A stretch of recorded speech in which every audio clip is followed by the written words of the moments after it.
கர்த்தரும் இரட்சகருமாய் இயேசுவின் இனிய நாமத்திலே இந்த காலை வேளையிலே உங்கள் யாவரையும் அன்போடு வாழ்த்துகிறேன்.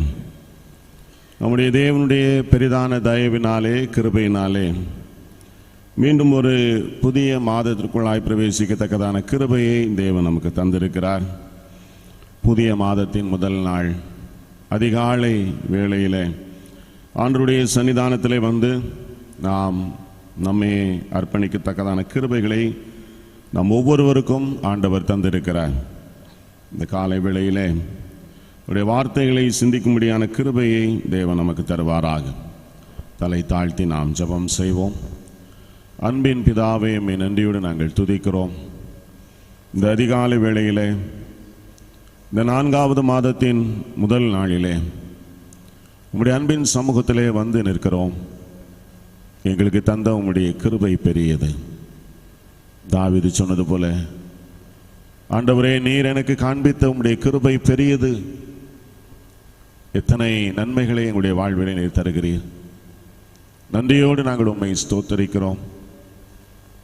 2024ஆம் வருஷத்தின் முதல் 3 மாதங்களை நிறைவு செய்து 4வது மாதத்திற்குள்ளாக வரும்படியான தயவை தந்தபடினாலே உம்மை துதிக்கிறோம்.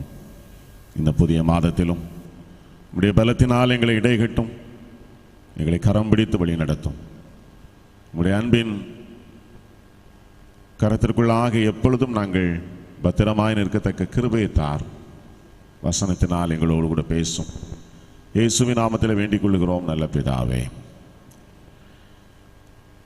அன்புக்குரியவர்களே, ஆண்டவருடைய பரிசுத்த நாமத்துக்கு மகிமை உண்டாவதாக. இந்த நல்ல காலை வேளையிலே நாம் தியானிக்கும்படிக்கு ஏசாயா தீர்க்கதரிசன புத்தகம் 30ஆம் அதிகாரம் 21ஆம் வசனத்தை நாம் எடுத்துக்கொள்வோம். நீங்கள் வலதுபுறமாக சாயும் போதும் இடதுபுறமாய் சாயும் போதும் வழி இதுவே, இதிலே நடவுங்கள் என்று உங்களுக்கு பின்னாலே சொல்லும் வார்த்தையை உங்கள் காதுகள் கேட்கும். அன்பார்ந்த தெய்வ பிள்ளைகளே, இந்த புதிய மாதத்திலே கர்த்தர் என்னை எவ்விதமாய் வழி நடத்துவார்?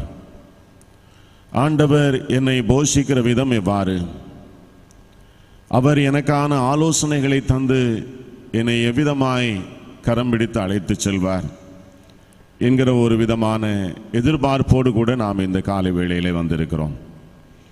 அவர் நிச்சயமாய் நம்மை நன்மைகளுக்குள்ளாக வழிநடத்துகிற ஆண்டவர். தம்முடைய பிள்ளைகளுக்கான ஆசீர்வாதங்களை கர்த்தர் தடையில்லாமல் கொடுக்கிற தேவனாக இருக்கிறார். எனவே இந்த புதிய மாதத்திலும் கர்த்தர் நம்மை வழி நடத்துவேன் என்று சொல்லி வாக்கு தந்திருக்கிறார். எவ்விதமாய் வழி நடத்துவார் என்று சொன்னால், நான் என்ன பாதையிலே செல்ல வேண்டும், எவ்விதமான தீர்மானங்களை எடுக்க வேண்டும், எவ்விதமான நெருக்கடியான சூழ்நிலை நடுவிலே நான் எவ்விதமாய் என்னை பிரதிபலிக்க வேண்டும் என்கிறதான ஆலோசனைகளை கர்த்தர் தம்முடைய பிள்ளைகளுடைய செவிகளிலே தொனிக்க பண்ணுவார். நம்முடைய காதுகளிலே கேட்கத்தக்கதான வேத வசன ஆலோசனைகளை இந்த மாதம் முழுவதும் கர்த்தர் நமக்கு தந்தருளுவார். அவ்விதமான வழி நடத்துதலை நாம் பெற்றுக்கொள்வோம் என்று சொல்லி இந்த காலை நேரத்திலே நமக்கான வாக்குத்தத்தம் தரப்பட்டிருக்கிறது. ஆக பிரியமான தெய்வ பிள்ளைகளே, இந்த புதிய மாதத்தில் ஒரு விசேஷித்த அனுபவத்திற்குள்ளாக ஆண்டவர் நம்மை அழைத்து செல்ல போகிறார். என்ன செய்யணுமோ அதற்கான ஆலோசனைகள் நம்முடைய செவிகளிலே துணிக்கும். தேவன் தம்முடைய வார்த்தைகளால் நம்மோடு கூட பிரத்யட்சமாய் பேசுவார். நாம் எவ்விதமாய் செயல்பட வேண்டும், எவ்விதமாய் முடிவெடுக்க வேண்டும், எவ்விதமாய் பதில் சொல்ல வேண்டும், இந்த காரியங்கள் எல்லாவற்றிலும் தேவையான தெய்வீக ஞானத்தை ஆண்டவர் தம்முடைய பிள்ளைகளுக்கு கொடுப்பார். ஆக ஒரு 3 விஷயங்களை நான் உங்களோடு குறிப்புகளாக சொல்லி கடந்து செல்ல இருக்கிறேன். எவ்விதமாய் தேவன் நம்முடைய வாழ்விலை நடத்துவார். நம்முடைய வாழ்வின் தேவைகள் அநேகம், நம்முடைய வாழ்வுக்கான எதிர்பார்ப்புகள் அதிகம். நம்முடைய வாழ்விலே நாம் சந்திக்கிறதான போராட்டங்களும் பிரச்சனைகளும் பல்வேறு தரத்திலே காணப்படுகிறது. என்றாலும் அவைகளுக்கு நடுவிலே கர்த்தர் நம்மை கரம் பிடித்து அழைத்து செல்வதற்கு போதுமானவராக இருக்கிறார். ஆகவே முதலாவதாக நான் சொல்ல விரும்புகிறேன், அவர் நம்மை எவ்விதமாய் வழிநடத்துவார் என்று சொன்னால், பாதையை காட்டி நம்மை வழிநடத்துவார். பாதை காட்டும் கர்த்தர், பாதை காட்டக்கூடிய கர்த்தராக இருந்து நம்மை வழிநடத்துவார். நீதிமொழிகள் 3:6 சொல்லுகிறது, உன் வழிகளிலெல்லாம் அவரை நினைத்துக்கொள், அப்பொழுது அவர் உன் பாதைகளை செவ்வைப்படுத்துவார். நாம் பயணிக்கிற பாதையிலே நாம் கர்த்தரை நினைத்துக் கொள்ள வேண்டும், ஆண்டவரை நினைத்துக் கொள்ள வேண்டும். வேதம் சொல்லுகிறது, உன் நினைவுகள் என் நினைவுகள் அல்ல. பல நேரங்களிலே நாம் என்ன நினைக்கிறோமோ அந்த நினைப்புக்கு நாம் ஒரு ரப்பர் ஸ்டாம்ப் வேண்டி இருக்கிறது. நம்ம என்ன நினைக்கிறோமோ, நம்ம என்ன செய்ய தீர்மானித்திருக்கிறோமோ, நமக்கு எது பிடிச்சிருக்கிறதோ அதை தேவனுடைய சமூகத்திலே கொண்டு போய் சமர்ப்பிப்பதும், ஆண்டவர் அதற்கு ஒரு ஸ்டாம்ப் அடித்து கையெழுத்து போட்டு கொடுக்கணும் அப்படின்னு நம்ம எதிர்பார்க்கிறோம். அப்படி இல்லை. வேதம் சொல்லுகிறது, நீ என்ன நினைக்கிறையோ அது என் நினைவு கிடையாது. அப்படி என்றால் என்னுடைய நினைவுகள் தவறா? இதே ஏசாயா தீர்க்க தரிசனத்தில் தான் நாம் அதை வாசிக்கிறோம். இங்கே ஆண்டவர் சொல்லுகிறார், அப்படி இல்லை தம்பி, நீ என்ன நினைக்கிறையோ அதை விட அதிகமாகவே நான் நினைக்கிறேன். நீ ஒரு சாதாரண விஷயத்தை எதிர்பார்த்து கொண்டு நிற்கிறாய், ஆனால் என்னுடைய நினைவுகள் உன்னுடைய நினைவை காட்டிலும் உயர்ந்தவை. கர்த்தர் உயர்ந்த நன்மைகளை நமக்கு தருவதற்கு வாக்கு பண்ணுகிறார். அன்புக்குரிய தேவ பிள்ளைகளே, இந்த காலை வேளையிலே நம்முடைய வழிகள் என்னவோ, நாம் எவ்விதமாய் பயணிக்க விரும்புகிறோமோ அது நம்முடைய சாய்ஸ். எந்த வழியை தெரிந்து கொள்ள வேண்டும் என்பதிலே ஆண்டவர் யாரையும் நிர்பந்திப்பதில்லை. அந்த வழியை நாம் தெரிந்து கொள்வதற்கு ஆண்டவர் அனுமதிக்கிறார். ஆனால் அவைகளை நீ என்ன செய்ய வேண்டும்? உன் தேவனை நினைத்துக்கொள், உன் வழிகளிலெல்லாம் அவரை நினைத்துக்கொள். நீ எவ்விதமாய் தீர்மானித்திருக்கிறாயோ அதில் தேவனுடைய ஒத்தாசை வேண்டும் என்று சொல்லி கர்த்தரை சார்ந்து கொள்ளுகிற பிள்ளையாக இருக்க வேண்டும். அதைத்தான் வேதம் சொல்கிறது. அவ்விதமாய் நினைத்து கொள்ளும் போது அவர் வந்து நம்முடைய பாதைகளை செவ்வை பண்ணி கொடுப்பார், சரியாய் மாற்றி கொடுப்பார். அவர் சரி பண்ணி கொடுக்கிற தேவன். அன்பார்ந்த தேவ பிள்ளைகளே, இந்த பாதையிலே நான் அதிகமாய் உபத்திரவப்படுகிறேன். என்னுடைய வாழ்க்கை பாதையிலே நான் சந்திக்கிற போராட்டங்கள் அதிகம். என்னுடைய வாழ்க்கை பாதையிலே நான் சந்திக்கிற இடர்பாடுகள் அதிகம். இப்படியே நான் போராடி கொண்டிருக்கிறேன், என்றைக்கு என் வாழ்விலே நன்மை வரும்? நாம் பல நேரங்களிலே சோர்ந்து விடுகிறோம். ஆனால் ஆண்டவர் சொல்லுகிறார், உன்னுடைய வழியை என்கிட்ட ஒப்பட, நான் அதை செவ்வை பண்ணி கொடுப்பேன், நான் சரி பண்ணி கொடுப்பேன். நீ நடப்பதற்கும், நீ ஓடுவதற்கும், நீ விரைவாய் உன்னுடைய இலக்கை அடைவதற்கும் உண்டான வழியை நான் சரி பண்ணி தருவேன். நீதிமொழிகள் 3:6, ஏசாயா 26:7, 2 சாமுவேல் 22:33, சங்கீதம் 18:32 ஆகிய வசனங்கள் எல்லாம் இதைத்தான் சொல்லுகிறது. நான் செவ்வை பண்ணி கொடுக்கிற கர்த்தர், நான் சரி பண்ணி கொடுக்கிற கர்த்தர். ஆண்டவரே, என்னுடைய சொந்த மூளை அறிவை நான் பயன்படுத்தி பல நேரங்களிலே என்னுடைய பயணத்தில், என்னுடைய வழியிலே நான் சில பிரச்சனைகளை சந்தித்து விட்டேன். இல்லை என்று சொன்னால் சில தடைகளை நான் சந்தித்து கொண்டிருக்கிறேன். என்னுடைய சொந்த முயற்சினாலே, நான் செய்த தவறுகளினாலே சில விஷயங்களை நான் இப்பொழுது சந்தித்து கொண்டிருக்கிறேன். அதை மேற்கொள்ள முடியல. இப்போ ஆண்டவர் சொல்றார், உன் வழியை என்கிட்ட சொல்லு, உன் வழியை என்னிடத்தில் கொடு, நான் சரி பண்ணி கொடுக்கிறேன். ஏனென்றால் அவர் செவ்வை பண்ணி தருகிற தேவன். ஆண்டவரை நோக்கி பார்க்கும்படிக்கு இந்த வேத வார்த்தை நம்மை அழைக்கிறது. பிரியமான தேவ பிள்ளைகளே, அவருடைய சமூகத்தை நோக்கி பார்ப்போம். அவர் செவ்வை பண்ணி சரி பண்ணி கொடுக்கிற ஆண்டவராக இருக்கிறார். 45:2, ஏசாயா 45:2 சொல்லுகிறது, அவர் முன்னே சென்று கோணலானவைகள் எல்லாவற்றையும் செவ்வை பண்ணி கொடுப்பார். ஆண்டவரே, நான் தெரிந்தெடுத்த வழி எனக்கு வேதனை கொடுத்து கொண்டு இருக்கிறது, என்னால் சந்தோஷமா பயணிக்க முடியல. பரவாயில்ல, இயேசுவை நினைத்துக் கொள்ளுவோம், தேவனை அவருடைய சமூகத்தில் நம்மை அர்ப்பணிப்போம், நாம் தேவனை சார்ந்து கொள்வோம். இப்போ ஆண்டவர் வந்துடுவார் இந்த பாதையில். அவர் வந்து கோணலாக இருக்கிற எல்லாத்தையும் செம்மை பண்ணி கொடுப்பார். இது கோணலாக இருக்கிறது, இது சரியில்லை, இது எனக்கு பிடித்த மாதிரி இல்லையே என்று சொல்லி கவலைப்படுகிறீர்களோ, தெய்வ சமூகத்திலே அதை ஒப்புக் கொடுப்போம். அவர் வந்து சேவை பண்ணுவார். இரண்டாவதாக, கர்த்தர் எவ்விதமாய் நம்முடைய வழிகளிலே வேண்டிய நன்மைகளை நமக்கு தருகிறார். உபாகமம் 7ஆம் அதிகாரத்தின் 15ஆம் வசனம், கர்த்தர் சகல நோய்களையும் உன்னை விட்டு விலக்குவார், உனக்கு தெரிந்திருக்கிற எகிப்தியரின் கொடிய ரோகங்களில் ஒன்றும் உன்மேல் வராமல் உன்னை பகைக்கிற யாவர் மேலும் அவைகளை வரப்பண்ணுவார். உபாகமம் 7ஆம் அதிகாரத்தின் 15ஆம் வசனம் சொல்லுகிறது, நான் இதுக்கு ஒரு பெயர் வைத்திருக்கிறேன், அவர் வாதையை விலக்கும் கர்த்தர். முதல்ல சொன்ன பாதையை காட்டும் கர்த்தர். இப்பொழுது அவர் வாதையை விலக்குகிற கர்த்தராக இருக்கிறார். சரீர பலவீனங்கள், சரீர பிரகாரமான போராட்டங்கள், சில சூழ்நிலைகளிலே நாமே நொந்து கொள்ளுகிறோம். இன்னும் எத்தனை காலங்களுக்கு இந்த வேதனையை நான் சுமக்க வேண்டும்?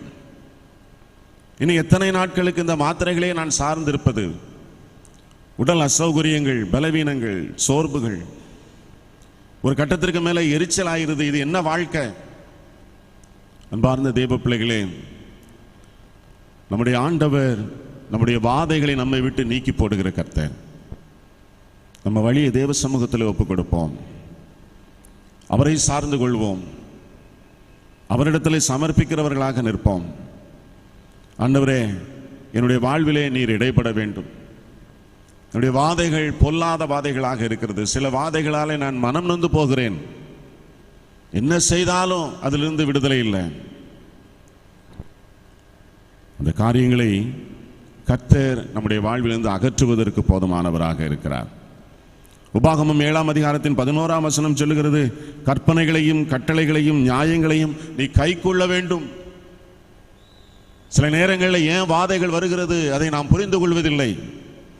தேவனுடைய வார்த்தைகளுக்கு கீழ்ப்படிய மறுக்கிறோம், அவருடைய கட்டளைகளை கைக்கொள்ளுவதற்கு மறுக்கிறோம், அவருடைய வசனத்தை நாம் உதாசீனம் செய்கிறவர்களாக காணப்படுகிறோம். அதனாலேயே பல நேரங்களில் வாதைகள், பலவீனங்கள், சுகவீனங்கள், வயதிற்கேற்ற பலவீனங்களை இன்று சந்திக்க முடியாதபடிக்கு குறைந்த வயதில் இருக்கிறவர்களுக்கும் பெரிய பெரிய வியாதிகளை நாம் பார்க்கிறோம். அன்பார்ந்த தேவ பிள்ளைகளே, நம்மை தேவ சமூகத்திலே நாம் தர வேண்டிய நேரம். யாத்திராகமம் 23:25 சொல்லுகிறது, நீங்கள் கர்த்தரையே சேவிக்க வேண்டும். இதுதான் இன்றைக்கு பிரச்சனையாக இருக்கிறது. கர்த்தரை மாத்திரம் சேவியுங்கள். அங்கே சொல்லப்பட்டிருக்கிறது, அப்பொழுது வியாதியை உன்னை விட்டு விலக்குவேன். இன்றைக்கு நாம் ஆண்டவரை மாத்திரம் வழிபடுகிறவர்களாக இல்லை. நமக்கு இன்னும் சில விஷயங்கள் இருக்கிறது. இதுவும் வேணும், அதுவும் வேணும், உலகமும் வேணும், தேவனும் வேணும் என்கிறதான நிலையிலே வாழ்ந்து கொண்டிருக்கிறோம். அன்புக்குரிய தேவ பிள்ளைகளே, அவரையே சார்ந்து கொள்வோம். முழுக்க முழுக்க கிறிஸ்துவை சார்ந்து கொள்ளும் போது அவர் நம்முடைய பரிகாரியாக இருந்து நம்மை வழி நடத்துகிறார். யாத்திராகமம் 15:26 சொல்லுகிறது, கர்த்தர் உனக்கு பரிகாரி, அவரே உனக்கு வைத்தியர். உன்னுடைய பலவீனங்கள், உன்னுடைய வேதனைகள் நடுவில் இருந்து அவர் உன்னை விலக்கி காக்கிற தேவனாக இருக்கிறார். இனி கண்ணீருக்கு அவசியம் இல்லை, இனி அழுகைக்கும் புலம்பலுக்கும் தேவையில்லை. அவர் பரிகாரியாக நம்முடைய வாழ்விலே இடைபடுகிற கர்த்தர், வாதையை விலக்குகிற ஆண்டவர். ஒரே காரியம், என்னுடைய கட்டளைகளுக்கு கைக்கொள், என் கட்டளைகளுக்கு கீழ்ப்படி, என்னுடைய வார்த்தைகளை நீ ஏற்றுக்கொண்டு அதன்படி வாழ உன்னை ஒப்புக்கொடு என்று சொல்லி சத்திய வேதம் நம்மை அழைக்கிறது. மூன்றாவதாக, அவர் பேதையை மேதையாக்குகிற கர்த்தர். சங்கீதம் 19:7, என்னுடைய வழிகளை நான் அவருக்கு ஒப்புக் கொடுக்கும் பொழுது அவர் என்னுடைய வாழ்விலே வந்து எனக்கு செய்கிற இன்னொரு நன்மை, நான் முட்டாளாக இருந்தாலும் என்னை புத்திமானாக மாற்றுகிற ஆண்டவர். அவர் பேதையை மேதையாக்கும் கர்த்தர். சங்கீதம் 19:7 சொல்லுகிறது, கர்த்தருடைய வேதம் குறைவற்றதும் ஆத்துமாவை உயிர்ப்பிக்கிறதுமாயிருக்கிறது, கர்த்தருடைய சாட்சி சத்தியமும் பேதையை ஞானியாக்குகிறதுமாயிருக்கிறது. அன்புக்குரிய தேவ பிள்ளைகளே, தேவனுடைய வார்த்தை, உடைய வசனம், உடைய சத்திய வேதம், அதன் மேல் இருக்கிற தியானத்தை யார் ஒருவர் விடாமல் கை கொள்ளுகிறார்களோ அந்த மனிதனுடைய வாழ்விலே ஒரு முன்னேற்றம், டே டு டே ப்ராக்ரஸ் இருந்து கொண்டே இருக்கும். அதை தடை செய்ய முடியாது. நான் வட இந்திய மாநிலங்களில் பணி செய்த போது ஒரு சகோதரன் அங்கே அந்த ஸ்தாபனத்தில் 2ஆம் நிலையிலே இருந்தார். ஆச்சரியப்படக்கூடிய புத்திசாலித்தனம். அவரை போல யாராலையும் டிரான்ஸ்லேட் பண்ண முடியாது. அமெரிக்காவிலிருந்து வெளிநாட்டவர்கள் வருவார்கள். அங்கே இருக்கிறதான பாமர மக்கள் புரிந்து கொள்ளுகிற அளவிலே அவர்கள் பேசுகிற அந்த மொழியை ஹிந்தியிலே டிரான்ஸ்லேட் பண்ணி கொடுப்பார். அதுபோல தமிழ்நாட்டிலிருந்து போவாங்க, தமிழில் டிரான்ஸ்லேட் பண்ணி கொடுப்பார். சில நண்பர்கள் மலையாளம் கேரளாவிலேருந்து வருவாங்க, அவங்களுக்கு மலையாளத்தில் டிரான்ஸ்லேட் பண்ணி கொடுப்பார். ஏறக்குறைய 6-7 லாங்குவேஜ். என்ன நிலைகளை அவர்கள் புரிந்து கொள்ளும் சரளமான வார்த்தைகளை பயன்படுத்தி அதை மொழிபெயர்த்து கொடுக்கறதுல மிக புத்திசாலி. அப்போ அவரிடத்தில் ஒரு நாள் பேசும்போது கேட்டாங்கன்னா, நீங்கள் என்ன படிச்சிருக்கீங்க? பிரதர், நான் 3ஆம் வகுப்பு படிச்சிருக்கேன். என்ன படிச்சிருக்கேன்? 3ஆம் வகுப்பு தான் படிச்சிருக்கேன். மெட்ராஸில் தான் நான் பிறந்து வளர்ந்தேன். சாதாரண சேரி பகுதி தான். அங்கே என்னால் எங்கள் தகப்பனார் என்னை 3ஆவது வகுப்பு வரைக்கும் தான் படிக்க வச்சார். அதுக்கு மேலே படிக்க வசதி இல்லை. ஆனால் நான் வளர்ந்து கொஞ்சம் பெரிய ஆளான உடனே ஊழியத்திற்கு என்று சொல்லி அர்ப்பணித்து இங்கே வந்து விட்டேன். இன்று வரைக்கும் நான் 3ஆம் தான் படிச்சிருக்கேன். பாருங்கள், அளவிட முடியாத ஞானம். ஆங்கில கணக்கு வழக்குகளை அவ்வளவு நேர்த்தியாக கவனிக்கக்கூடியவர். அந்த அண்ணன் பேரு சாமுவேல். பிரியமான தேவ பிள்ளைகளே, நாம் ஆச்சரியப்படக்கூடிய அளவிலே தேவன் கிரியை செய்வதற்கு உண்மை உள்ளவராக இருக்கிறார். இன்றைக்கும் இருக்கிறார். இன்றைக்கும் ஆண்டவர் செயல்படக்கூடியவராக இருக்கிறார். ஆகவே நம்முடைய பலவீனங்கள், நம்முடைய பிள்ளைகளுடைய ஞான குறைவு, அவர்களுக்கு எவ்வளவோ முயற்சி பண்றோம், எவ்வளவோ படிக்க வைக்கிறோம், எவ்வளவோ செலவு பண்றோம், இன்னும் அந்த அறிவு இல்லையே, பாடத்தை புரிந்து கொள்ளத்துக்கான ஞானம் இல்லையே. காரணம் என்ன?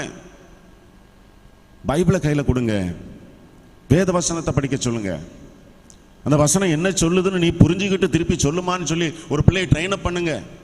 அதுதான் தியானத்திற்கான வழி. வேத வசனத்தை தியானிக்க பழகி கொடுத்தல். அதை செய்யும் போது பிள்ளைகள் ஞானிகளாக மாறுவார்கள்.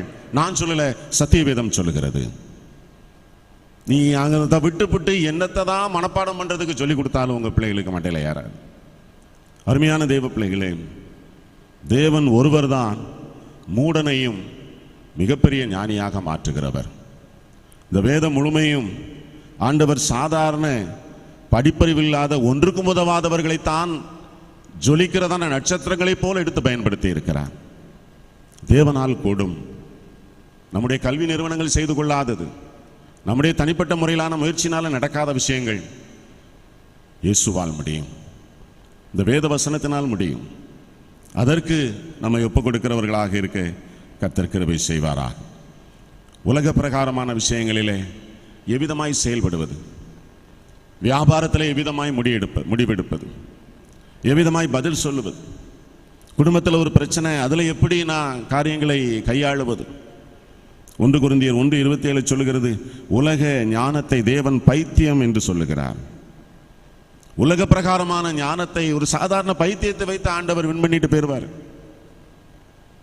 தேவனுடைய ஞானத்தோடு இந்த உலகத்தின் ஞானத்தை ஒப்பிட்டு பார்க்க முடியாத பிரியமானவர்களே, இந்த காலை வேளையில் என்னுடைய வழியை நான் ஆண்டவருக்கு ஒப்பு கொடுத்தேன்னு சொன்னா, அவர் என்னுடைய பாதையை செவ்வை பண்ண ஆரம்பித்து விட்டார் என்று சொன்னால், என்னுடைய வாழ்விலே பாதையும் இல்லை, என்னை பேதையற்றவனாகவும் மாற்றுவதற்கு அவர் போதுமானவராக இருக்கிறார். இந்த மாதம் முழுவதும் கிருபையின் மேலான தேவ கிருபை அவிதமாய் தேவன் தந்து அவருடைய சமூகத்தில் நாம் மகிழ்ந்திருக்கும்படியான கிருபைகளை ஒவ்வொருவருக்கும் தருவாராக. நாம் தலை தாழ்த்தி ஜெபிப்போம். அன்பு நிறைந்த எங்கள் பரிசுத்த பிதாவே, எங்களுடைய வழிகளை நாங்கள் உமக்கு அர்ப்பணிக்கும் பொழுது, நீங்கள் வலதுபுறமாய் சென்றாலும் இடதுபுறமாய் சென்றாலும் வழி இதுவே, இதிலே நடவுங்கள் என்கிறதான உடைய செவிகளிலே கேட்கும்படிக்கு தொனிக்க பண்ணுகிற வேத வார்த்தை, தேவனுடைய வார்த்தை நீ தருவேன் என்று சொல்லி வாக்கு தந்திருக்கிறேன். அவ்விதமாய் கர்த்தருடைய வார்த்தையை நம்பி, உடைய வசனத்தை நம்பி இந்த மாதம் முழுவதும் நாங்கள் பயணிக்க இருக்கிறோம். கிருபை எங்களை சூழ்ந்து கொள்ளட்டும். எங்களுடைய வழிகளிலே எங்களுடைய பாதையை நீர் காட்டி வழிநடத்தி ஆசீர்வதிப்பீராக. எங்களுடைய வாழ்விலே காணப்படுகிற வாதைகளை கர்த்தர் அப்புறப்படுத்தி ஆசீர்வதிப்பீராக. எங்களுடைய பேதமையை அப்புறப்படுத்தி எங்களை ஞானியாக்கி, எங்களை மேதையாக்கி அழகு பார்க்கிற ஆண்டவர் எங்களோடு இந்த மாதம் முழுவதும் வர வேண்டும் என்று உங்களுடைய அன்பின் திருப்பாதத்தில் எங்களை ஒப்புக் கொடுக்கிறோம். எங்கள் நல்ல பிதாவே.